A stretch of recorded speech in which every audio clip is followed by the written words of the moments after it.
Bonjour, bienvenue au Parlement européen à Bruxelles pour un nouveau numéro d'Europe Hebdo. Focus cette semaine sur la Pologne. La Pologne régulièrement dans la rue pour défendre la démocratie et l'audiovisuel public. Réaction à une chasse aux sorcières dans le pays où depuis janvier, une nouvelle loi concernant les médias, il y a eu une vague de licenciements de journalistes sans précédent pour étouffer les critiques. Est-ce une nouvelle étape dans la prise de contrôle par les conservateurs de tous les leviers de pouvoir? Ils ont été vainqueurs des élections législatives en octobre dernier. En tout cas, ces mesures prises par les conservateurs polonais rappellent celles instaurées par le pouvoir hongrois pour mener sa politique sans aucun obstacle. Alors que les partis au pouvoir cèdent un à un au nationalisme ultra-conservateur, l'Europe semble impuissante. A-t-elle les moyens de réagir? On en débat en seconde partie d'émission.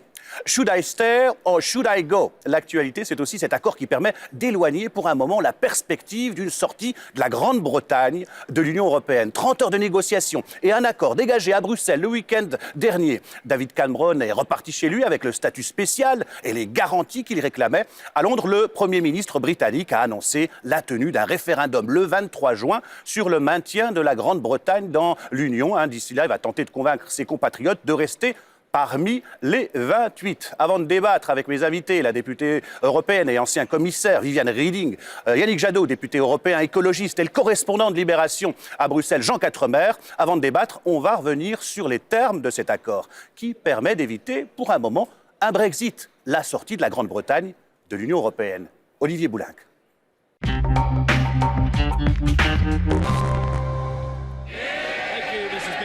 Un discours eurosceptique pour rester dans l'Union. David Cameron était à Westminster pour défendre l'accord trouvé à Bruxelles.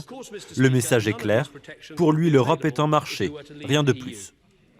Depuis notre intégration, l'Europe a été sur la voie d'une union politique. Nous n'avons jamais aimé ça, nous ne l'avons jamais voulu. Maintenant, la Grande-Bretagne pourra choisir légalement d'être en dehors de ce processus. Nous prendrons de l'Europe ce qui nous arrange pour influencer sur les décisions qui nous concernent en ayant toujours un pouvoir de décision dans le plus grand marché du monde.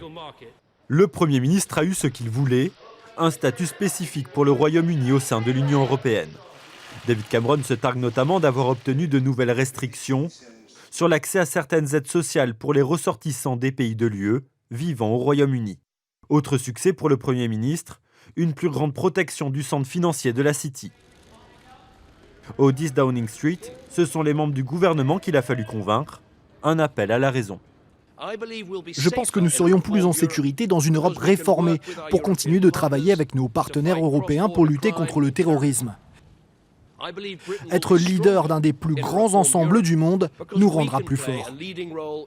Plus fort en ayant moins d'obligations envers l'Union européenne, autant d'arguments qui n'arrivent pas à rallier tous les membres de son propre camp. Le maire conservateur de Londres votera pour la sortie de l'Union. J'aimerais construire une nouvelle relation avec l'Europe, plus basée sur le commerce et la coopération, moins sur des réglementations supranationales. La dernière chose que je veux, c'est m'opposer à David Cameron et à son gouvernement. Mais après y avoir bien réfléchi, je ne peux pas faire autrement. Je voterai pour une sortie de l'Union européenne. Selon un sondage, les Britanniques se disaient en majorité pour le maintien de leur pays dans l'Union européenne. Le camp qui veut rester dans l'UE a de bonnes raisons d'être confiant. Les indécis sont moins prompts au risque. Ils voient le Brexit comme une option incertaine. Je pense que les arguments des politiques qui veulent sortir de l'Union européenne peuvent se retourner contre eux. Les attaques terroristes à Paris, la crise des réfugiés ou les questions liées à l'immigration en Grande-Bretagne qui suscitent beaucoup d'inquiétudes. Tout fait que l'option du maintien pourrait garder l'avantage. Fin du suspense le 23 juin, jour du référendum.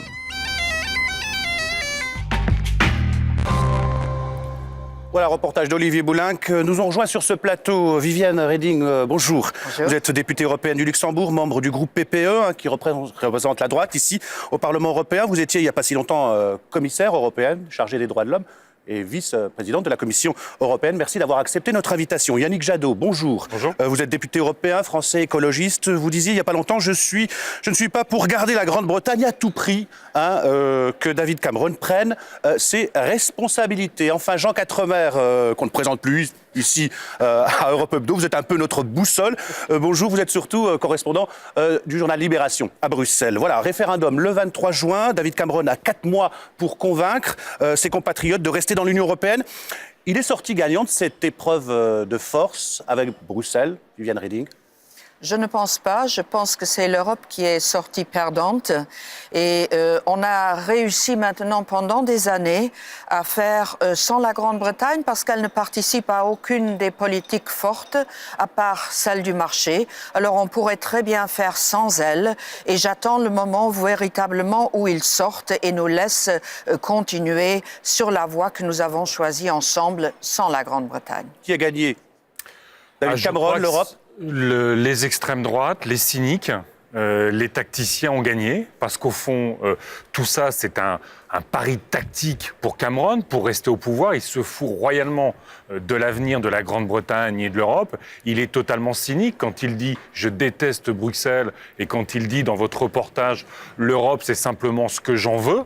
Et au fond, c'est un tapis rouge pour toutes les extrêmes droites, pour tous ceux qui refusent l'Europe, parce qu'au fond, qu'est-ce que ça raconte cette histoire? Qu'on peut aller à Bruxelles, taper du poing sur la table, obtenir des concessions, obtenir le détricotage d'une Europe qui ne fonctionne pas. L'enjeu aujourd'hui, c'est de faire plus d'Europe sur l'Europe fiscale, sur l'Europe de l'investissement, sur l'Europe sociale. Donc c'est de sortir du statu quo qui est terrible, et là on a détricoté. Et je suis extrêmement en colère vis-à-vis du président Hollande, vis-à-vis des autres chefs d'État et de gouvernement européens qui laissent l'affaire se détricoter. Et quand j'entends un président de la République, au bout de son quinquennat, nous dire « je prendrai des initiatives » après le référendum britannique, je trouve que c'est du renoncement absolu en matière européenne. C'est très grave. Sur le détail de l'accord, Jean Quatremer, au niveau des prestations sociales, il différencie citoyens britanniques et le reste des Européens? Le détail de l'accord, je vous dire franchement, on s'en fiche. Ouais. La question ne se pose absolument pas en ces termes-là. C'est un problème britannico-britannique. Je pense que les chefs d'État de gouvernement, l'Union européenne, la Commission, on n'aurait jamais dû négocier avec la Grande-Bretagne. Parce que là, il ne s'agit pas d'un traité qui a été rejeté par un parlement, par un peuple, lors d'un référendum. Ils ont un problème, et un problème interne vis-à-vis de l'Europe, qu'ils n'ont jamais réussi à régler. Ils ont adhéré en 73. En 75, ils font un premier référendum. Est-ce que ça règle le problème britannique en Europe? Non. Et le référendum est positif. Dès l'accession au pouvoir de Margaret Thatcher, en 79, elle bloque, c'est I want my money back. Et ensuite, une série de crises permanentes. Quelles que soient les concessions qu'on ait faites à la Grande-Bretagne, on a eu droit un an après, 6 mois après, 2 ans après, à de nouvelles demandes de concessions. Donc là, ça suffit. Les chefs de gouvernement, s'ils avaient été un petit peu courageux, auraient dû dire à Cameron, c'est ton problème, ça n'est pas le nôtre. Et effectivement, là, je rejoins Yannick sur la responsabilité de François Hollande, parce que bon, la chancelière allemande aurait pu faire quelque chose, mais elle est empêtrée dans la crise des réfugiés, et où tout le monde la laisse tomber, elle est seule dans cette affaire. François Hollande aurait pu, s'il avait eu un minimum d'idées sur l'Europe, dire, bah, écoutez, on a un problème avec les Britanniques qui se décident, ils vont sans doute partir, c'est pas notre problème. Mais nous allons approfondir l'Union européenne. J'ai des idées pour cela. Et bien, François Hollande, encore une fois, n'a rien fait. Le seul moment où il a tapé du poing sur la table pendant ce Conseil, il a tapé du poing sur la table. C'est pour demander une interruption de séance de 2 heures pour aller parler à France Inter, devant son opinion publique nationale. Bravo, quel courage. Un problème donc britannique, vous dites, en Grande-Bretagne, en tout cas, l'inquiétude des milieux d'affaires après le ralliement du bouillonnant Boris Johnson aux partisans d'une sortie de l'Europe. La livre sterling a dévissé à son niveau le plus faible en 7 ans, car les marchés s'inquiètent du poids que pourrait avoir le maire de Londres sur le référendum du Brexit. Johnson est iconoclaste, très populaire. David Cameron lui a d'ailleurs répondu lors d'un échange musclé. On écoute et on réagit juste après.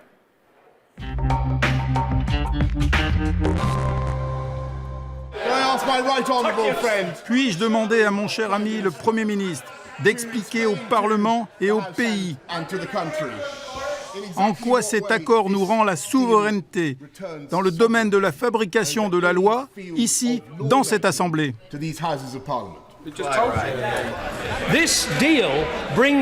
Cet accord nous redonne un certain pouvoir sur les allocations, il nous redonne un certain pouvoir sur l'immigration, il nous redonne un certain pouvoir sur les sauvetages financiers. Mais plus que ça, parce qu'il nous sort à jamais d'une union toujours plus étroite. Il signifie qu'à l'avenir, aucun tribunal européen ne pourra plus prévaloir sur ce pays.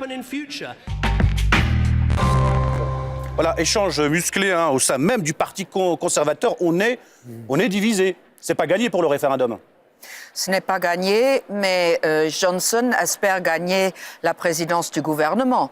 C'est un cirque complètement... On a importé en fait un problème britannique en Europe. C'est un cirque complètement britannique qui se joue en ce moment et nous en souffrons. Et voyez-vous, regardez un peu, l'Europe est comme une grande famille et il y a dans cette famille un qui toujours veut faire autrement et qui surtout au moment où la famille est fragilisée, où il faudrait serrer les rangs, fait de nouveau des siens. Alors je pense que nous devrions collectivement une fois dire que c'en est assez et que nous serons beaucoup mieux sans la Grande-Bretagne. Alors, la Grande-Bretagne, elle ne fait pas partie de la zone euro, elle ne fait pas partie de Schengen, elle a même eu des dérogations sur le budget européen. Vous vous rappelez le « I want my money back » de Margaret Thatcher. Est-ce que ce serait vraiment terrible que les Britanniques sortent une bonne fois pour toutes de l'Europe ? Ça ne serait pas une bonne nouvelle. Vous savez, on a été pendant quelques années, ces dernières années, entre deux options. Soit ce serait dramatique qu'on perde un membre de la famille, parce que ce serait la dynamique d'intégration et de construction collective vers le futur qui serait perdue. L'autre option, c'est de dire, au fond, le statu quo de l'Union européenne aujourd'hui, ça ne marche pas. Le statu quo nous fait reculer, fait gagner tous les nationalismes et nous empêche de prouver l'absolue nécessité de l'Union européenne. Donc on avait le choix entre ces deux options, garder tout le monde ou avancer avec ceux qui veulent avancer. Et moi aujourd'hui, j'ai clairement choisi mon camp. Si la Pologne ne veut plus avancer, on en parlera sur la solidarité, tout ça, on doit trancher, on doit parler de la solidarité et des budgets. Si la Grande-Bretagne veut sortir, mais qu'elle assume ses responsabilités. Vous entendez le discours, au fond, c'est de dire, nous voulons uniquement ce qui nous intéresse dans l'Union européenne, et au fond, nous voulons uniquement défendre les intérêts de la City. Et donc, c'est là, au fond, c'est les porteurs de la crise financière, c'est les porteurs d'un dérèglement profond de nos économies qui gagnent dans cette affaire. C'est vraiment dramatique. Ce qui va être intéressant, ça va être sur les conséquences sur la Grande-Bretagne elle-même. Les sondages aujourd'hui montrent que l'Écosse, le Pays de Galles et l'Irlande du Nord sont prêts à voter à peu près à 77%, 80% pour rester dans l'Union. Ce sont les Anglais qui veulent sortir de l'Union, et encore pas Londres. C'est vraiment la campagne anglaise qui va voter pour sortir de l'Union. Qu'est-ce qui va se passer si ça se confirme? C'est-à-dire que le oui l'emporte uniquement grâce à l'Angleterre. La Grande-Bretagne va exploser. Vous vous rendez compte? C'est-à-dire qu'ils vont effectivement nous poser un problème interne, mais à côté du problème britannique qui risque d'imploser dans cette affaire, ça va être rien. Nous, ça nous permet, alors je pense effectivement qu'il risque d'avoir un effet délétère sur l'Union européenne, mais qui risque d'être effacé par la disparition pure et simple de la Grande-Bretagne. Et au passage, on risque de gagner sans doute l'Écosse qui voudra adhérer, rester dans l'Union européenne, voire l'Irlande du Nord, le Pays de Galles, c'est moins sûr, mais ça va être extraordinaire. Donc Cameron, dans cette affaire, c'est vraiment l'incendiaire, vraiment, c'est le pompier incendiaire. C'est dramatique ce qu'il a fait. Parce qu'il joue avec l'Europe, il joue avec son pays, et tout ça, comme disait Viviane Reding tout à l'heure, uniquement pour des questions de politique intérieure, non pas à la Grande-Bretagne, mais au Parti conservateur. C'est ça qui est dingue. Je vous propose si vous voulez, on peut faire une comparaison. C'est qu'on faisait tout à l'heure, avant le début de l'émission. C'est Laurent Fabius, en 2005, face à François Hollande. Laurent Fabius a joué l'avenir du pays pour prendre le contrôle du Parti socialiste face à François Hollande. Merci Laurent Fabius, ça le dit, ça paye, il est président du Conseil constitutionnel. Et donc c'est exactement ce qui est en train de se passer en Grande-Bretagne, voilà. Bon, je vous propose de refermer cette page sur le Brexit et je vous propose maintenant qu'on aille ensemble un peu plus à l'est de l'Union européenne, en Pologne. C'est une chasse aux sorcières en Pologne où, depuis janvier, une nouvelle loi concernant les médias, il y a eu une vague de licenciements sans précédent de journalistes pour étouffer les critiques face au tollé. La première ministre polonaise s'est défendue le mois dernier devant le Parlement européen. Pologne, les conservateurs au pouvoir mettent les médias au pas. C'est un reportage à Varsovie de Germain Andrieux.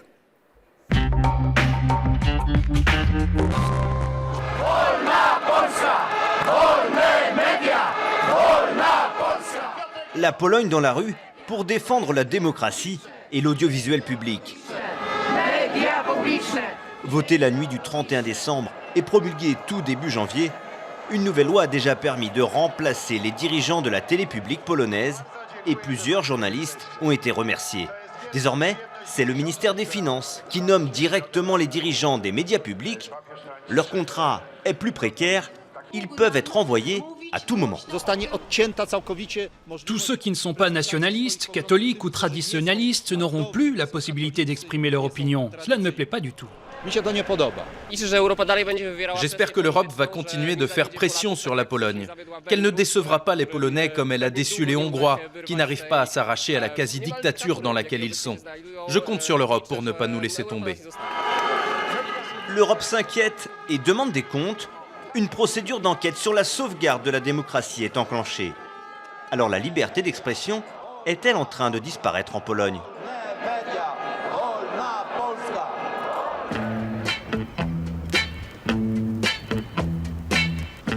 Bienvenue à la Gazeta Wyborcza, le premier quotidien d'opposition du pays.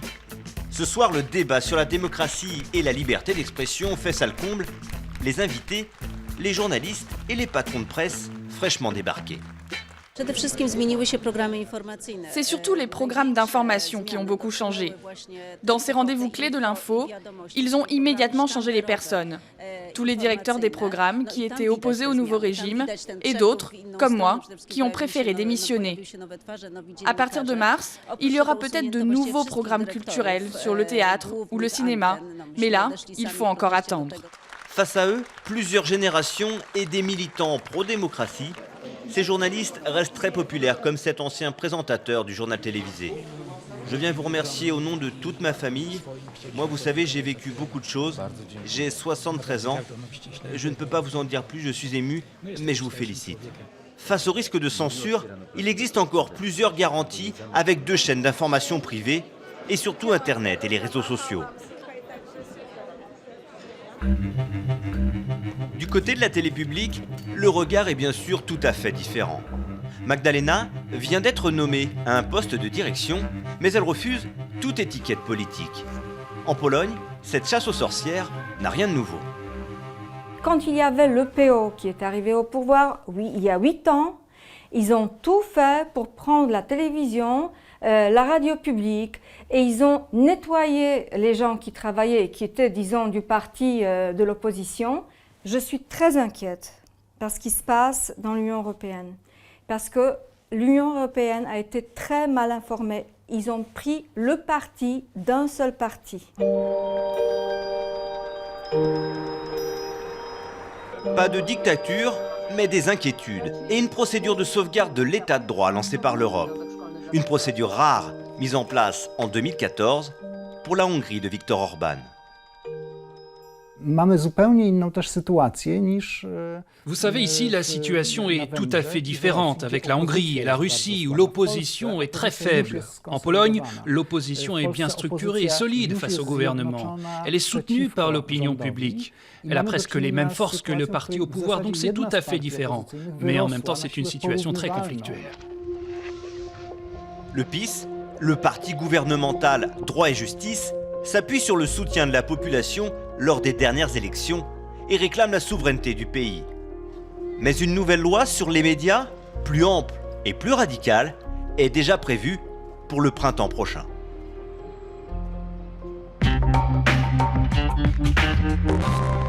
Voilà un reportage de Germain Andrieux. Viviane Reding, on vous connaît bien en France en 2010 concernant les Roms. En France, c'est leur expulsion. Vous aviez mis en garde la France. À l'époque, vous étiez commissaire en charge des droits de l'homme. Vous aviez même osé un parallèle avec les déportations de la Seconde Guerre mondiale. Sur la Pologne, vous feriez la même mise en garde concernant ces droits et libertés bafouées, la liberté de la presse ? Ce qui se passe en Pologne est extrêmement grave et c'est pour des cas pareils que j'ai créé en mars 2014 ce cadre État de droit. Après l'expérience faite avec la Hongrie, après l'expérience faite pour le démantèlement de la Cour supérieure aussi avec la Roumanie. Donc il fallait un instrument pour pouvoir agir. Je n'aurais jamais cru à l'époque, en 2014, que cet instrument serait mis en pratique pour la Pologne, parce que la Pologne, rien ne va plus. La seule chose qui va encore, et on l'a vu dans le reportage, c'est qu'en Pologne, il y a une société civile qui se bat dans la rue, il y a une opposition, ce qui n'existait pas en Hongrie. Donc en Pologne, on l'a entendu dans le reportage, les partisans du pouvoir, hein, ils disent que l'Europe, elle a été mal informée à cette chasse aux sorcières. C'est normal, hein, ça se fait depuis toujours. On a gagné les élections, c'est la démocratie. On peut changer les journalistes comme on veut. Et l'Europe, est-ce qu'elle a pris le parti de l'opposition finalement? Il faut voir une chose, c'est que en Pologne, le parti Droit et Justice n'a obtenu que 37% des voix et 52 ou 51% des sièges. Donc c'est pas la situation hongroise. Il est majoritaire, il a formé un Premier ministre. Il est majoritaire, mais il n'a pas la majorité nécessaire pour modifier la Constitution. Ce qui est complètement différent en Hongrie, où ils ont obtenu 2/3 des voix, 2/3 des sièges. Et donc Viktor Orban, on peut le critiquer, mais il a la légitimité pour transformer, le Premier ministre hongrois, effectivement, a la légitimité pour transformer son pays en quelque chose qui ne nous plaît pas, mais c'est légitime. En Pologne, c'est pas du tout le cas. C'est-à-dire qu'ils sont en train de tordre l'état de droit pour imposer, en fait, de facto, une réforme de la Constitution qui porte atteinte aux libertés publiques. Alors face à ça, c'est vrai que l'Europe, elle est très démunie. Pourquoi? Parce que l'Europe, c'est d'abord un marché unique. C'est vrai qu'on a des règlements, on a des textes extrêmement précis sur la taille des boîtes de petits pois, sur la façon dont elles doivent fabriquer le rétroviseur d'un tracteur, etc., les normes des ascenseurs. Mais on n'a rien sur l'état de droit. Parce que les traités ne le permettent pas. C'est-à-dire qu'en clair, on est une union d'États souverains aussi, l'Europe. Oui, parce qu'en fait, pour rentrer dans l'Union européenne, il faut être parfait, plus que parfait. Puis une fois qu'on est dedans, on fait ce qu'on veut. Mais vous savez, la Pologne, là, on critique. Mais on pourrait faire exactement la même chose en France. Amnesty International vient de rendre un rapport sur les dérives autoritaires en France qui est inquiétant. C'est-à-dire qu'avec l'état d'urgence, avec la transcription dans la loi, le droit pénal, des mesures de l'état d'urgence, les perquisitions, le fait qu'on mette à l'écart le juge judiciaire, etc., c'est la même chose. Je vous rappelle quand même aussi que Nicolas Sarkozy avait décidé de nommer lui-même les PDG des services audiovisuels publics en France. Donc, Yannick Jadot, on dérive tous. Yannick Jadot, la situation est comparable? La situation en Pologne est comparable avec la France? Non, je ne crois pas. Là, ils veulent faire des médias, au fond, l'ORTF qu'on avait en France, c'est-à-dire on choisit non seulement les directeurs, mais on choisit la ligne politique des médias et on choisit les journalistes. Là où la journaliste a raison, c'est vrai que d'autres l'ont fait avant. Mais ça ne justifie pas que le parti publique Droit et Justice le fasse à son tour.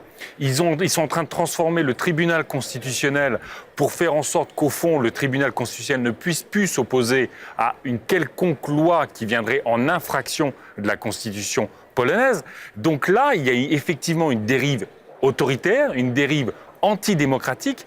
Et ce qui est inquiétant, alors il y a des moyens, et ça a été le travail qu'avait fait notamment la commissaire Reding, mais vous vous souvenez quand Jörg Haider était arrivé dans une coalition en Autriche, tout le monde était furieux, tout le monde avait combattu ce gouvernement de coalition. La difficulté, et là ça rejoint un peu ce que dit Jean Quatremer, c'est qu'aujourd'hui beaucoup de gouvernements se mettent à la faute sur l'état de droit. Les Danois qui spolient les biens des réfugiés. Regardez ce qui se passe en Finlande, regardez ce qui se passe un peu partout en Europe.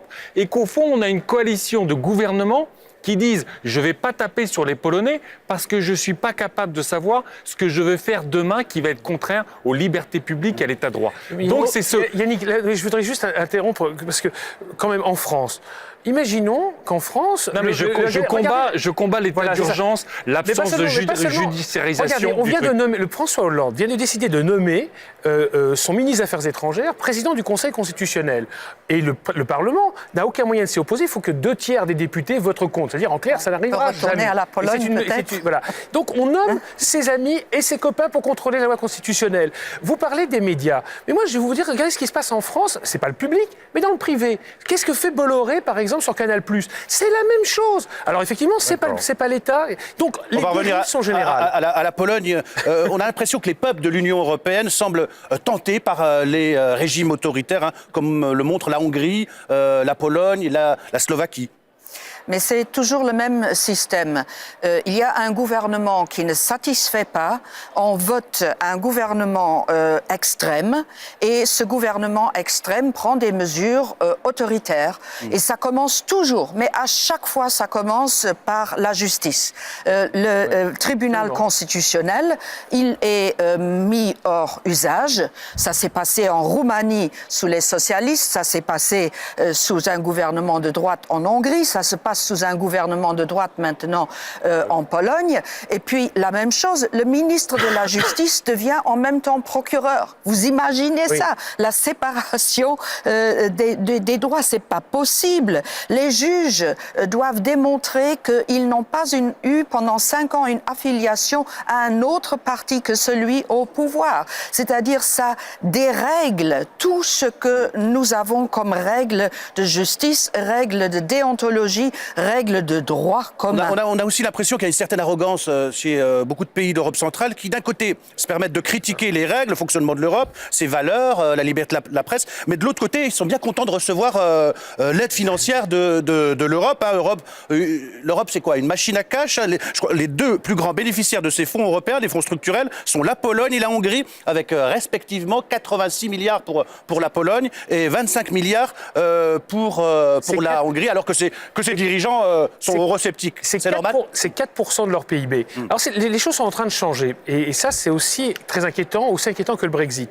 Matteo Renzi, lors du Conseil européen de la semaine dernière, a enfin dit son fait aux Polonais et aux Hongrois en disant, écoutez, la solidarité, c'est à double sens. Si vous ne voulez pas accueillir les réfugiés, on va vous couper les fonds structurels. À Berlin, on dit la même chose. Et moi, j'ai parlé avec des dirigeants italiens qui m'ont dit, maintenant, ils commencent à nous fatiguer. La chute du mur, c'est 89. Ils continuent à nous aboyer au visage comme si on était responsable de ce qui s'était passé avant 89. Et nous allons leur parler sur le même ton. Et c'est vrai que ça risque de se passer. C'est-à-dire qu'on va négocier le budget européen à partir de 2018, 2019, je crois. Et ça va être sanglant parce que là, ça va être le donnant-donnant. Donc, avant de nous quitter, je voulais qu'on dise un mot sur la fermeture des frontières entre la Pologne, entre la Belgique et la France. Mais on est toujours sur le thème de la crise des réfugiés. Fermeture des frontières par peur des migrants provenance de Calais. Yannick Jadot. C'est dramatique. On voit un système qui s'affaisse. Je veux dire, la remise en cause de la liberté de circulation, c'est au fond mettre la tête dans le sable sur tous nos sujets. Ouais. Sur la question des réfugiés, on laisse Madame Merkel tout gérer. Et forcément, ça devient un problème chez elle. On lui a laissé tout gérer la Grèce et c'était un problème pour les Grecs. Aujourd'hui, les Grecs ont besoin de solidarité. Les Allemands ont besoin de solidarité. Tout le monde, au fond, il y a un nouveau pulse qui est en train de se faire. Les Polonais veulent la solidarité, mais ils ne veulent pas d'intégration politique. Tous les autres veulent la solidarité pour gérer ensemble les problèmes. Donc, il y a une démarche à faire pour nos dirigeants qui est de dire faisons de l'investissement, redonnons du sens au paquet européen, que ce soit sur les libertés publiques comme sur les opportunités économiques et sociales. Et si on redonne du sens, là, si on redonne au fond un ballon d'oxygène en matière d'investissement, on peut rediscuter du reste. Viviane Reding, c'est la fin du principe de libre circulation des personnes? Je voudrais quand même revenir à votre question qui a complètement été oubliée. Eh bien, l'effet de Calais sur la fermeture des frontières entre la France et la Belgique, et on revient au début de notre discussion, c'est grâce à la politique de la Grande-Bretagne.